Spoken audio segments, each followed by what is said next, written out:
recently global storm raha hai around oil seeds. These are the extremely volatile market times. Don't Markets, right? overtrade, define your risk limit, and play within that. Do you think कि in the coming future we will have the power to be the global price setter of edible oil? Global market is not impacted by what India is doing. But in oils particularly, we are 68 to 70% dependent on imports. So sir, market pulse के बारे में बात करते हैं. Both over protection and under guarded approach जो है वो disruptive होती है. सबसे पहले less and less intervention. Market can take care of itself.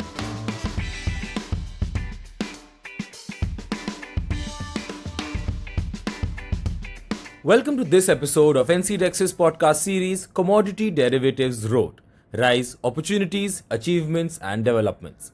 In this series, we dive into all aspects of commodity derivatives because after all, commodity derivatives saral hai, sahi hai. India's oilseed ecosystem is one of the most diverse and vital parts of our agri-economy, connecting farmers, processors, traders and policymakers across a chain that feeds millions. But when market suspensions or regulatory interventions happen, the ripple effect is felt across the ecosystem. Today, we are decoding how policy transitions can be effectively translated into on-ground practices that protect stakeholders, stabilize markets, and maintain trust. Today's guest is Mr. Vidya Bhushan, Director, Trading India Distribution and Bulk Business at Bunge.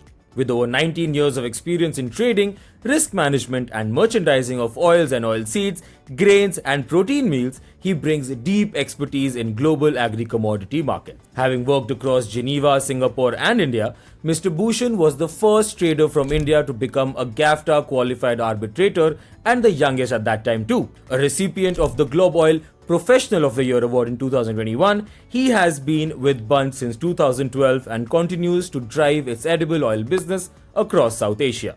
We're delighted to welcome him and hear his insights today. Good evening, sir. Welcome to the podcast. आपके पास 2 दशकों का experience है. You've been in the industry for almost 20 years.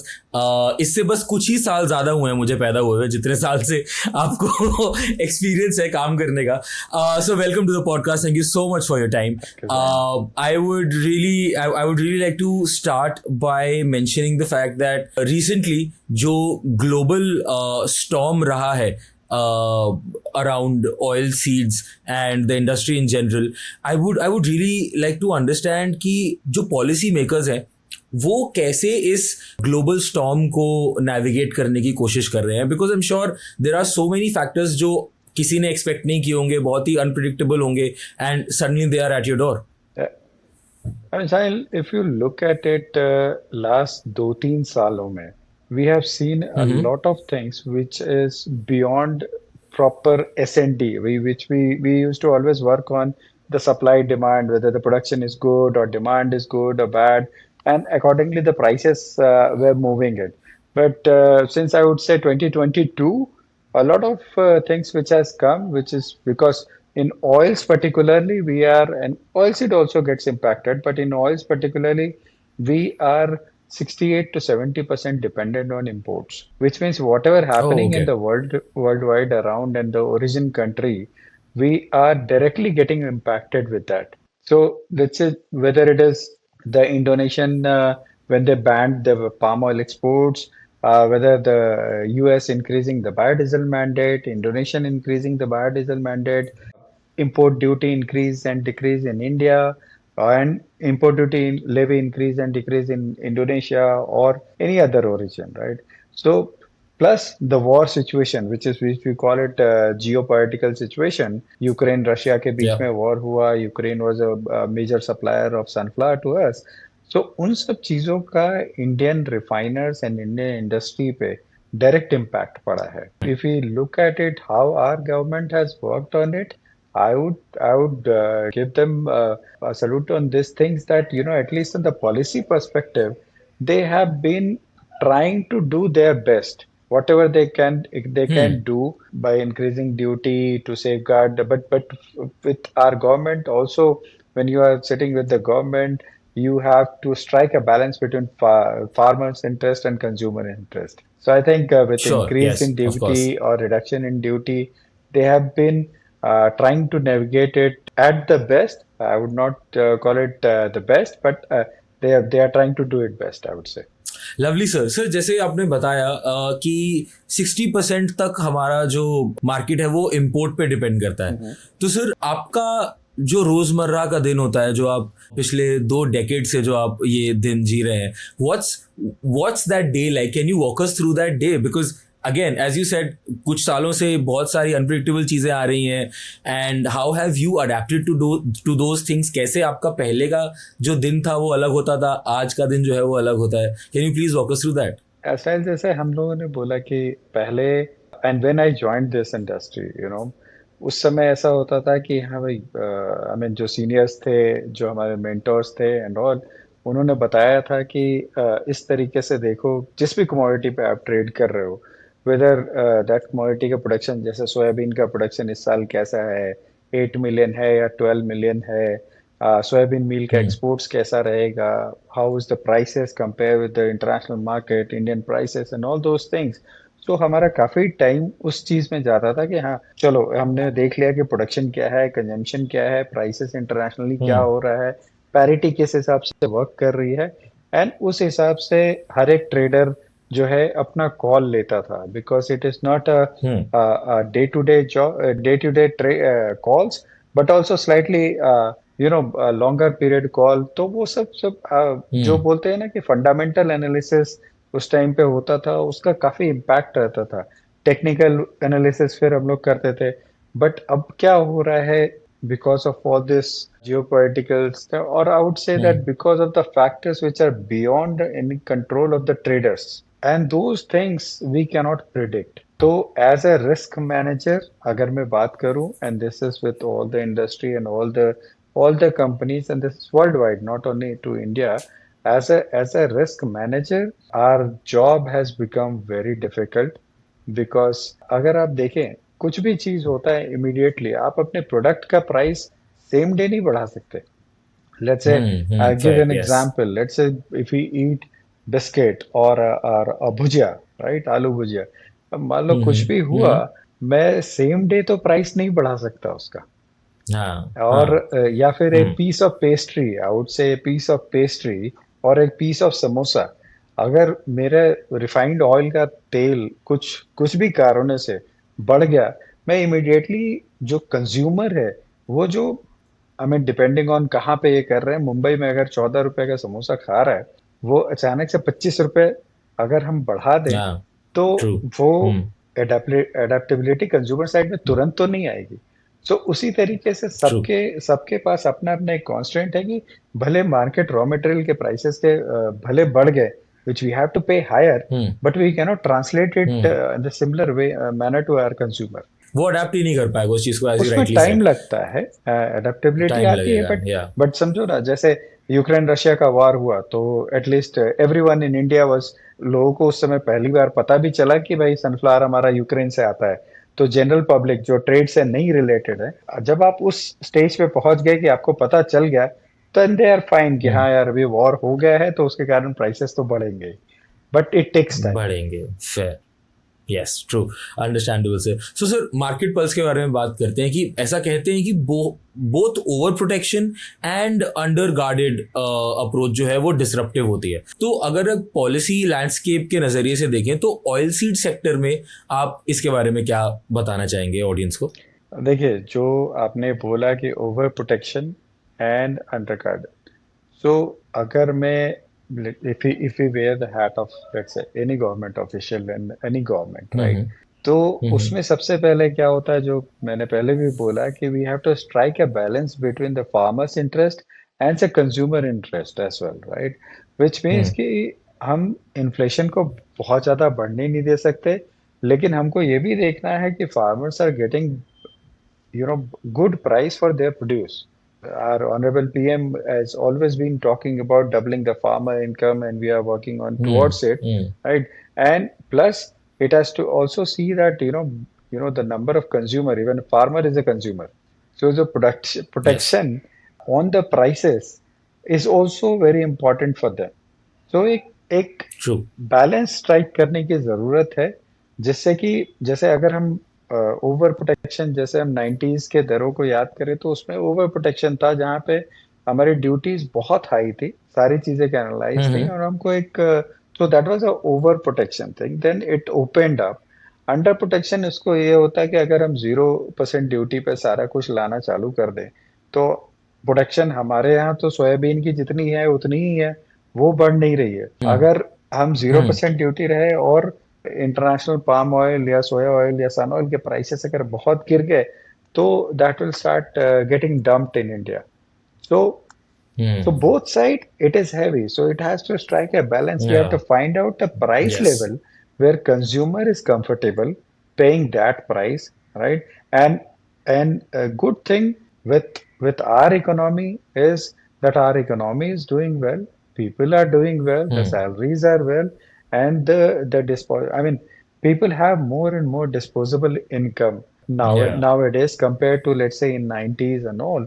And with या that disposable income, and food is something which is very small in today's spending hmm basket. So हाँ fair of if I course talk about edible oil, that might be 2 to 2.5% of any household, का expenditure. Expenditure जो होता है तो या उसमें 2.5% पे अगर मैं बोलता हूँ कि अगर आज मुझे 170 रुपीज पर लीटर किसी भी ऑयल का मिलता है, and with an average income of, let's say, जो भी है अभी हमारे इंडिया में, तो अगर उसमें 10 रुपए अगर बढ़ता है, higher middle class, upper middle class, up to middle class also, it will not impact a lot that 10 rupees. Hmm but जो दिन वाले वेज वेज अर्नर्स हैं, जिनको या दिन के 100 रुपए मिलते हैं, अगर उनको 10 रुपए ट्रू इम्पैक्ट हो रहा है, that is going to have a, that is a lot या that is a lot.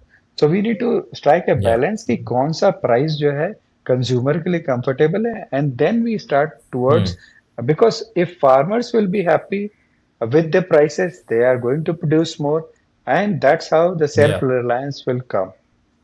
Lovely sir जो मुझे ऐसा लगता है कि आपने इसी जवाब में मेरे अगले सवाल का जवाब भी दे दिया है, बट अगर नहीं तो प्लीज हेल्प कीजिए फॉर मी टू अंडरस्टैंड कि ये बैलेंस स्ट्राइक करने का कोई तरीका है, ऑप्टिमल पाथ अगर मैं आपसे जानना चाहूँ, जिससे इंडस्ट्री जो है वो बैलेंस तरीके से अपलिफ्ट हो जाए और फार्मर्स को भी और कंज्यूमर्स को दोनों को जो फायदा है वो बेटर और बेटर और बेटर होता जाए। देखिए, अगर, और मैं हमेशा ये चीज शायद बोलता हूँ कि बहुत सारी ऐसी कंट्रीज है जिससे हम इंस्पिरेशन ले सकते हैं। अगर हम बात करें तो सबसे पहले less and less intervention, the okay market is very mature.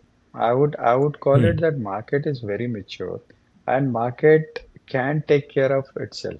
ये मैं हमेशा बोलता हूँ। तो इसमें इसमें अगर आप ये देखें कि दो तीन चीजें हैं। पहली चीज तो ये है कि let the market do their thing, right?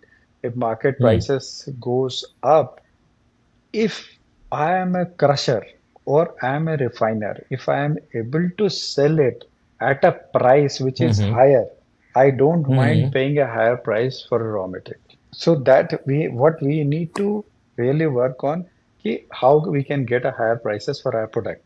Raw material will be या automatically be taken up care, right?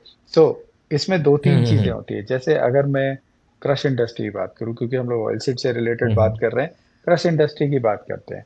हमको सोयाबीन, पर्टिकुलरली सोयाबीन में, मान लीजिए हमको सोयाबीन ऑयल की अवेलेबिलिटी बढ़ानी है, सोयाबीन ऑयल की अवेलेबिलिटी हम्म बढ़ा के सोयाबीन फार्मर्स के लिए बेटर करना है। अगर हमको सोयाबीन फार्मर्स के बारे में हम बेटर देख रहे हैं कि उनको बेटर रिलेशन हो प्राइस का, तो सोयाबीन में 17.5 टू 18% ऑयल है और 20% ऑयल है। हम्म बाकी 80% उसका जो है वो मील है, सोयाबीन मील है, which goes for poultry hmm usage, feed या industry and exports. That is a big market. तो अगर तो हम्म 20% की चीजों पे हम ज्यादा ध्यान देते हैं, उस 80% की चीज पे हम ध्यान नहीं दे रहे। I would not call it subsidy, but अगर हम कुछ सपोर्ट उस पॉइंट पे दे पाए जिससे हमारा मील जो है इंटरनेशनली कॉम्पिटिटिव हो जाए, so I don't think that we need to tell farmers to sell, or we need to tell crusher to pay better price to the farmer. They will automatically give the better price to the farmer because they are making money. They're able to realize a margin hmm by selling into the या export market. तो automatically crush true होगा तो oil की availability बढ़ जाएगी। दूसरा, हम्म जो ये तो हम ये कह सकते हैं कि हाँ चलो, आज बहुत सारी चीजों में पॉलिसी किस तरीके से बना सकते हैं। I am not the right person to say that policy, but I think government में जो भी लोग हैं वो पॉलिसी इस हिसाब से बनाए कि जिसमें सपोर्ट मिले। प्लस हम एक हम्म। फार्मर्स के लिए पर्टिकुलरली अगर हम देखें कि किस तरीके से जो वीट और राइस इंडस्ट्री में हुआ था, वीट में कंटिन्यूअसली सपोर्ट दे दे के एंड हमने उनका प्रोडक्शन, हमने अपना ग्रेन प्रोडक्शन इतना अच्छा बढ़ाया है कि हम सेल्फ सफिशिएंट हो गए ग्रेन्स में। जो हाँ। फार्मर सबसे ट्रू। पहले ये चीज देखता है, फार्मर्स देखता है स्टेबिलिटी ऑन द प्राइस, कि उनको या। जो कॉस्ट है उससे बेटर प्राइस में वो कभी भी बेच लेंगे अगर मैं ये क्रॉप लगाता हूँ तो उनको पता है वीट जी। अगर मैं लगाऊं, पैडी अगर मैं लगाऊं तो मेरे से एफसीआई आके बाई कर जाएगी। तो मुझे उस प्राइस का हाँ। टेंशन नहीं है, उस एमएसपी का टेंशन नहीं है। अगर मैं ऑयल सीड हम्म। लगाता हूँ, कोई भी ऑयल सीड, फार्मर सबसे पहले ये श्योर नहीं है कि क्या मुझे ये प्राइस मिल पाएगा, राइट। हम्म। हमने हम्म। बहुत अच्छा काम करा वो है। अश्योरिटी ही नहीं वो है अभी। श्योरिटी नहीं है, गवर्नमेंट ने बहुत अच्छा काम करा है क्रॉप इंश्योरेंस एंड वो सब चीजों में करके, but crop insurance and price insurance is two different thing, right. हम टू डिफरेंट क्रॉप थिंग्स, तो यस आ यू जा राइट। रहा है मेरा, बट अगर मुझे उसका प्राइस नहीं मिल रहा है तो फिर नेक्स्ट ईयर फार्मर फिर क्या बोल रहे हम्म। हैं कि फिर मैं इसको क्यों लगाऊं। I would rather go for a हाँ। Crop where I have a surety of the price. So outlet is important. Fair. तो उस चीज अंडरस्टूड में सर। हाँ।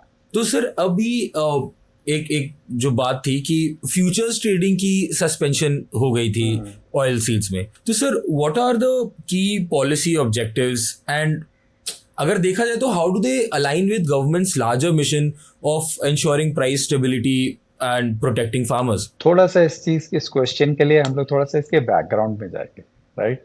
द जी। Year when the future derivatives और ऑयल सीड के फ्यूचर्स का जब सस्पेंशन हुआ था, that was the year hmm. when your oilseed prices have gone up higher, and it was okay. like it touched very high prices, and उसमें farmers तो खुश थे, I would say farmers खुश थे, हम्म। but rather I would say also say कि second half में हुआ था, फार्मर्स मोस्टली फर्स्ट हाफ में बेच देते हैं, तो शायद वो भी उतने खुश नहीं थे, उनको भी ऐसा लग रहा था कि प्राइसेस हमने बेच तो दिए, प्राइसेस उसके बाद बढ़े। तो गवर्नमेंट के अगर पर्सपेक्टिव से देखें तो government wanted to control the inflation on oil and oil seeds, which may or may not be only related to futures trading, but futures okay. Trading हमारी कंट्री में, and I have been working since it was launched in 2003। जब commodity futures hmm. Launch हुआ, I was उस time MBA में summer training कर रहा था उस टाइम पे, उसी टाइम पे वो लॉन्च हुआ था, इट वाज न्यू। बट अगर हम हिस्ट्री उठा के देख लें तो फ्यूचर्स ट्रेडिंग को हमेशा से इस तरीके से लिंक किया जाता है कि इट इज मियर स्पेकुलेशन, और तुरंत ही लाइमलाइट में आ जाता है। लेट्स से जो भी गवर्नमेंट में जिनसे भी जो लोग भी बात कर रहे थे, I think they whoever was the advisors and all to the government, they might have just thought that this, even if it is not the root cause of inflation, but it is one of the cause of inflation, या one of the one factors of the कहीं तो है। factors, right? तो या।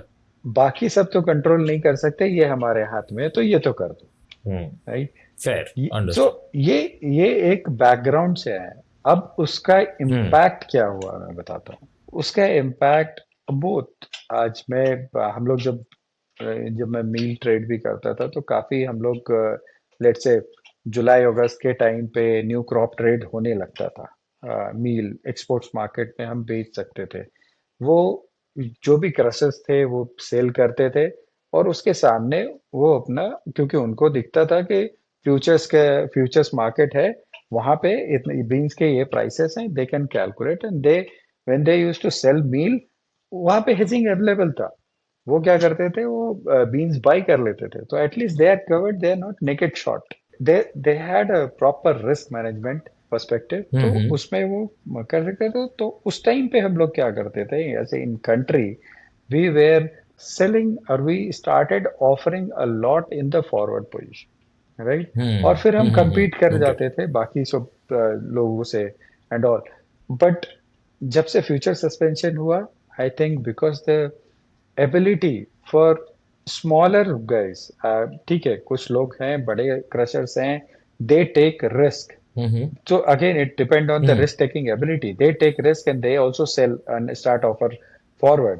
But जो Of छोटे course. Yeah. Crushers थे, उनका रोल खत्म हो गया, बिकॉज उनके Ah. पास कुछ रिस्क मैनेजमेंट का कोई भी टूल हाँ. बचा ही नहीं कि कैसे वो True. फॉरवर्ड में ट्रेड कर सके. And even the big crushers, they have also felt the heat कि उन्होंने बेच तो दिया ये सोच के कि चलो हमको, because they have been selling it for in the forward position. वो बेच तो दिया, बट जब अराइवल का टाइम आया, जिस प्राइस पे वो लोग बेच रहे थे, बेचे, और जिस प्राइस पे बीन्स बाई किए, हो सकता है उसमें लॉस भी हुआ, राइट. तो Loss वो हुआ हो. एक वो एक मैं एज ए क्रशर अभी बोल रहा हूँ. Edible hmm. Oil refiners, as a refiner अगर मैं बात करूं, क्योंकि हमारे मेंबर्स जो हैं, सी के मेंबर्स, वो क्रशर्स भी हैं, रिफाइनर्स भी हैं, Refiners भी फीड हैं. मिलर्स भी हैं. तो अगर मैं आज अब रिफाइनर्स की बात करूं, तो एज रिफाइनर्स उसमें क्या हुआ कि we are dependent on import for all our price thing, right. हमने लेट से आज बाई करा एक सोया ऑयल का कंसाइनमेंट, उसको आने में 40 डेज लगेगा. उस 40 डेज में, और मार्केट यहाँ सारा स्पॉट है, क्योंकि फॉरवर्ड बहुत कम ट्रेड होता हम्म. है, राइट. आप अपने प्रोडक्ट्स है. को हाँ. फॉरवर्ड में नहीं बेच सकते. तो उस फोर्टी हम्म. डेज का आप रिस्क अपने ऊपर उठा रहे हो. And then let me hmm. Take you to 2022. Indonesia ने हम्म. अप्रैल में बैन लगाया. prices shot up to $2,400. Palm oil, sun oil also, and so okay. so all these prices shot up to, $2,400, $2,500 या. also got traded, right. उसके बाद Indonesia ने हम्म. अपना ban lift किया. prices came down by 50% okay. in a span of 2 months. Yeah, I would not only call 2 months, 45 days. अब अब आप ये देखो कि कितने लोगों ने उसमें कितना लॉस करा. उस अब यहाँ पे क्या हुआ कि हमारे पास एक कैश हम ले रहे हैं. अब रिफाइनर्स के हम्म. पास क्या क्या ऑप्शन बचता है, क्योंकि हमारे पास डोमेस्टिक में कोई हेजिंग मैकेनिज्म नहीं है. So and hmm. thanks to RBI that they have allowed hedging and foreign exchanges. ठीक है. तो हम्म. रिफाइनर्स बाई कर रहे हैं CNF इंडिया, एंड ये जो उनके हम्म. पास कार्गो है, वो इंडिया के प्राइस से डिटरमाइन होगा, और वहां पे इम्पैक्ट होगा इंडिया का प्राइसेस. बट वो हेज करने कहाँ जा रहे हैं? शिकागो में जा रहे हैं. वो हेज करने जा रहे हैं BMD मलेशिया में. अगर मैं शिकागो और मलेशिया की बात करूं, तो BMD जो है, Bursa Malaysia exchange, that is a local exchange of Malaysia. अगर मैं CME की बात करूं, हम्म. तो that is a local exchange of US, which means whatever hmm. happening in that particular country, the price there will reflect that. लेकिन मैं as a refiner, जो मैं अगर एक एग्जांपल देता हूँ, मैं एज ए रिफाइनर, मैं CIF कांडला खरीद रहा हूँ, इंडिया खरीद रहा हूँ, और मैं हेज कर रहा हूँ फॉर मलेशिया. अब वहां हम्म. पे मलेशिया, इंडोनेशियन गवर्नमेंट ने बैन कर दिया. वहां या. पे जो मैंने हेज किया हुआ था, वो प्राइसेस ऊपर चले गए, तो मुझे वहां हम्म. हेज में लॉस हुआ, और प्राइस गिर गया तो मुझे यहाँ यहाँ पे लॉस हुआ. इधर भी लॉस हो गया. So हाँ. as a refiner, that was a very, I would say, painful year where we all missed our local exchange or local hedging tool. तो सिर्फ पॉलिसी मेकर्स की, आई थिंक अब policy is the sorry only sorry सुनाइए, solution हमने to. दो या. दो लोगों की बात करी, एक क्रशर एक रिफाइनर. अब मुझे जी. फार्मर्स की बात करें. आज हाँ में प्लीज. अब इन गवर्नमेंट ने काफी सपोर्ट किया कि FPOs फॉर्म होने चाहिए एंड ऑल. तो hmm. Idea of FPOs and all वो कहाँ से आया? वो इसी तरीके से आया ना कि मान लो फार्मर्स के पास उतने रिसोर्सेस नहीं हैं, तो ये FPOs बन हम्म. जाएंगे, so they will be a big, or let's say run professionally, and they can also take advantage of the resources which maybe individual farmers may or may not have, right.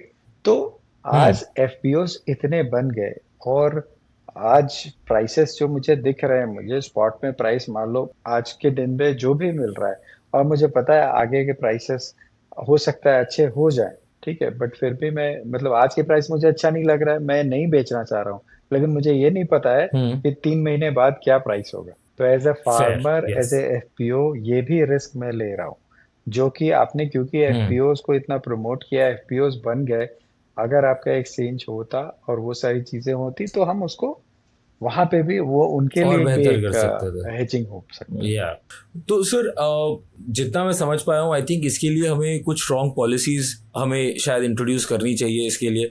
And उसी से शायद ये जो पूरा course है वो शायद change हो सके।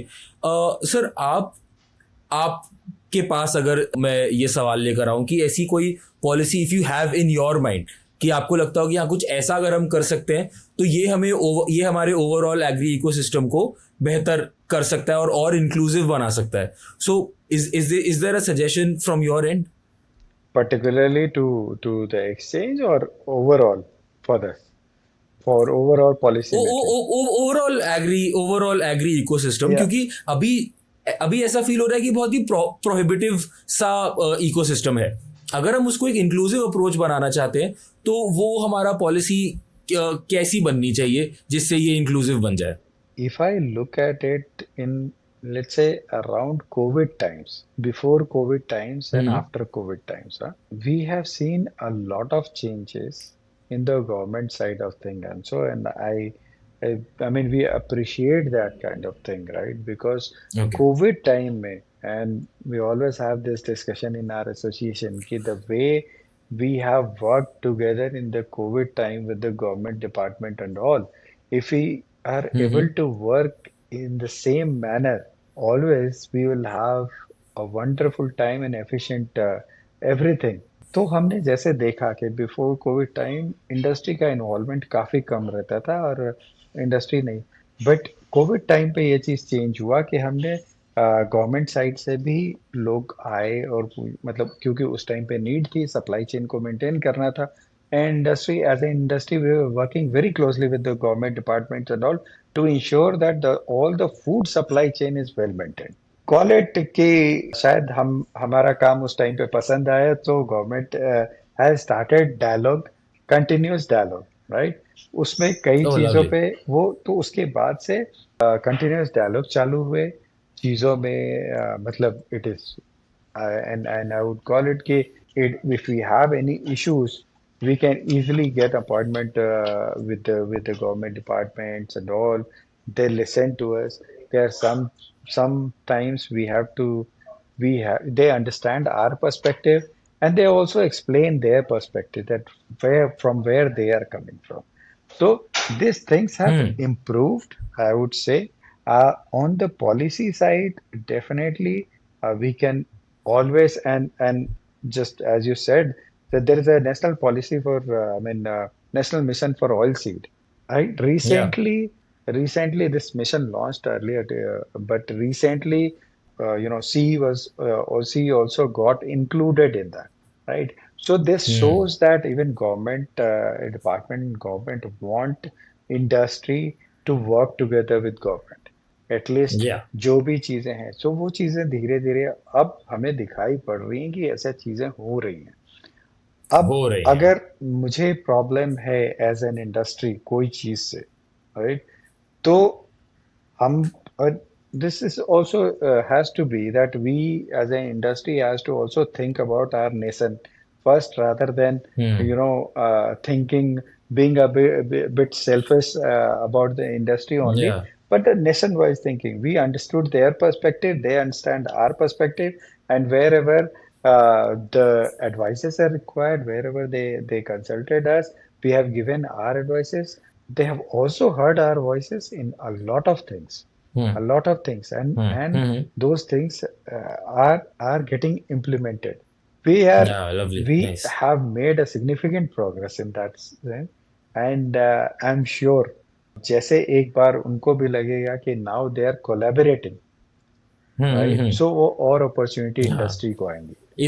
इस कोलैबोरेशन में दम है। हाँ, ये जब उनको पता जी, चलेगा तो हाँ, कि चीजें जो है वो वो चीजें और हैं। बेहतर होती बिकॉज जाएंगी। कई बार क्या यस। होता है कि सी इंडस्ट्री में हम लोग practically day in day out वो चीजें फेस करते हैं ट्रू। rather than कोई भी consultant, theoretical I would say, not hmm. consultant, nothing against consultants but theoreticals, right? So theoretical versus practical thing में एटलीस्ट हम कुछ हाँ। एडिशनल ही ऐड करेंगे, what ever people have yes. Decide. True.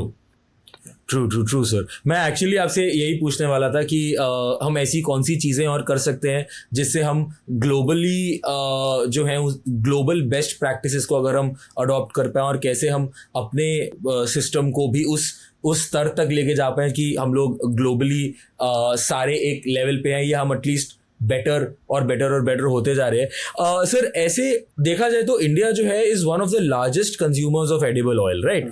तो do you think कि in the coming future we will have the power to be the global price setter of edible oil? Well, this is a very interesting, question, and why I would call it interesting question. कि oil में we are the largest, right? We are the largest importer Yeah. in oils and all. Still, we do not have that kind of power so far. And the reason, somewhere we see that some other countries, they dominate. When they want to buy, and all those things. कहीं ना कहीं price setter, I would I would have my doubts that we'll be able to dictate the prices. Okay. But it is not that, global market is not impacted by what India is doing. Even today, if for two Understood. weeks India stops buying or slow down in buying, there are impacts on the physical prices. So there are. I would not say that we will be able to, or we are dominating it. But Yeah. but yes, we have now we have started showing a significant Yeah. impact in the global prices as well. जो trades है Yeah. Like futures पे, even if we are not futures पे हम नहीं कह सकते क्योंकि futures का एक अलग ट्रेंड है, बट जो फिजिकल कैश प्राइसेस true. हैं उसमें तो इम्पैक्ट होता है अगर इंडिया रुक जाता है बाइंग करना या स्लो डाउन कर देता है तो। True. Like मैं वही कहने वाला था that even if we are not the entire puzzle, we are a very important piece of the puzzle Yeah. at least. Lovely sir. Sir, episode के अगर हम अंत की तरफ आए, कंक्लूडिंगली अगर मैं आपसे बात करना चाहूँ तो सर, ऐसा क्या एक की टेक अवे होगा इस एपिसोड से, या आपका एक ऐसा क्या मैसेज होगा जो इंडस्ट्री के तमाम उस इंसान को उस इंसान तक पहुंचे जो आपका ये पॉडकास्ट सुन रहा है इस टाइम पे? मैं बहुत एक इम्पॉर्टेंट जो सब्जेक्ट होता है रिस्क मैनेजमेंट में, उसी रिलेटेड मैं हमेशा ये चीज़ बोलना चाहता हूँ कि कई बार क्या होता है कि पुराने टाइम पे हम कई बार एक जो बोलते हैं ना बेसिक, अगर हम ट्रेडिंग में जाएं तो बेसिक में ऐसा होता था कि मैंने ये बाई किया, मेरा ये मार्जिन है और मैंने बेच दिया, ठीक है, ये मेंटेलिटी होती थी पुराने में। और उसमें फिर कोई इशू नहीं होता था क्योंकि आपको पता होता था कि आप जो बाई कर रहे हो आप प्लस करोगे बेच दोगे, ठीक है। उस Yeah. बीच में क्या हुआ कि फिर हम लोगों ने स्टार्ट करा, आई वुड कॉल इट, दूसरों के घर में झांकना कि इंटरनेशनल मार्केट में क्या हो रहा है क्या नहीं हो रहा क्या है, हो रहा है? Yeah. And somewhere we started punting on that, or rather trying to Oh. catch the things to for our best interest only, but we trying to catch our thing. And these are the times which is from a risk management perspective is very turbulent time, very volatile time. I would not advise people to just I mean they look at it that what kind of margins they are making. They have their own targets, both side, whether it is a stop loss or stop profit or book profit, Yeah. and trade within that. Do not anticipate that let's say US ये कर देगा, Indonesia ये कर देगा, Argentina हाँ. ये कर देगा, क्योंकि कई बार क्या होती है कि हम लोग को पता भी नहीं चलता है, but rumor has more power than the actual event nowadays, which we True, have true, true, seen. sir. True. तो रूमर Yeah. को देख के रूमर में ही बहुत सारे एक्शंस हो जाते हैं, और जब एक्चुअल इवेंट होता है तो उस टाइम पे लोगों को पता चलता है अच्छा ये हुआ, तो हम उस टाइम पे हाँ. जाते हैं। तब तक हो सकता है कि उस मार्केट में जहाँ पे हमारी पकड़ उतनी अच्छी नहीं है जितना उनके लोकल वालों की है। So that is my takeaway, that take define your risk limit and play within that. Don't overtrade and don't, because these are the extremely volatile market times, don't overtrade and keep your risk profile on check. Lovely sir, इसी आपके जवाब से मुझे एक छोटा सा सवाल और आया, तो मैं बस वो आपसे आखिरी बार पूछ के I just thank you for your time. Sir, आपने जैसे बताया कि risk management should be the one key takeaway. Sir, policy makers, exchanges, stakeholders, सब सर मिल के कुछ ऐसा कर सकते हैं जिससे रिस्क मैनेजमेंट जो है वो कम से कम हो सके, या उसके टूल्स लाइक डेरिवेटिव्स जो है उसमें वापस से कॉन्फिडेंस रिस्टोर हो सके. कहीं ना कहीं डेफिनेटली देखिए, as an association we always want and wherever we have met, और जो हमने भी रिक्वेस्ट काफ़ी करे हैं कि ये एक्सचेंजेस वापस से डेरिवेटिव ट्रेडिंग स्टार्ट होना चाहिए, because it is in the benefit of the everything, right? I mean, there is a price discovery, there is a hedging mechanism, so all those things are there. What I feel is maybe understand the concern of the government, which is, I know that the speculation and inflation would be the two concern. Speculation can be always addressed via transparency, right? So अगर हम industry, exchange और government policy makers अगर हम साथ में बैठते हैं and we are able to convince the government with this thing, understand their perspective, and then there are something which we can control as an exchange, there are something which we cannot Yeah. control as an exchange. So we look to at least assure that, when there will be a speculative action, the major price action, the margins will be increased, we will see that the position limit will be reduced, and all those things which is not new. Which is not new, which I mean, you were talking about taking things from a global perspective, right? These are the best practices which they are taking it, right? Chicago, China, I mean, Dahlia and all. They are also the big consumer and the big producers, but they are running the exchanges. They are doing it, and the people are having transparency, and nobody doubt about it that one person, or a group of 5% can rig the market. So those things has to be, I mean, we have to, or exchange has to convince it to the government that whatever the best practices globally happening, we will replicate that. We are going to do that, so that again the balance, which is their major concern, right? The balance between getting better prices to the farmers and consumers not paying higher prices. Consumers as well, yeah. So that thing, if we do it, I mean, as an association, Solvent Extractor Association is always willing to participate in all those discussion wherever required, and whatever inputs can be given from our side, we will give it, so that for the best of the industry, and we are here to work for the industry. And we can, again, the collaborative approach, we can bring it, we can address the concerns together, and with a collaboration, we can, I think we can do better. Lovely sir, मतलब solution है हमारे पास, हमारे सामने है, बस थोड़ा सा dialogue और बढ़ जाएगा तो वो सोल्यूशन भी वापस से इन प्लेस आ जाएगा. Dialogue and conviction. Thank you so much sir. Conviction sir, बिल्कुल.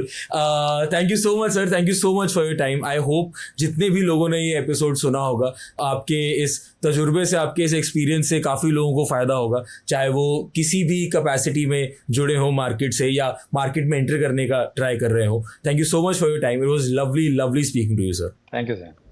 That brings us to the end of this episode of NC Dex's podcast series, Commodity Derivatives Road. Rise, Opportunities, Achievements and Developments. A special thanks to our guest Mr. Vidya Bhushan for sharing his expertise and stories. We hope you enjoyed the conversation and gained fresh insights into the world of commodity derivatives. Stay tuned for more updates as we continue exploring new perspectives and stories from the markets. Until next time, remember, commodity derivatives, सरल है, सही है.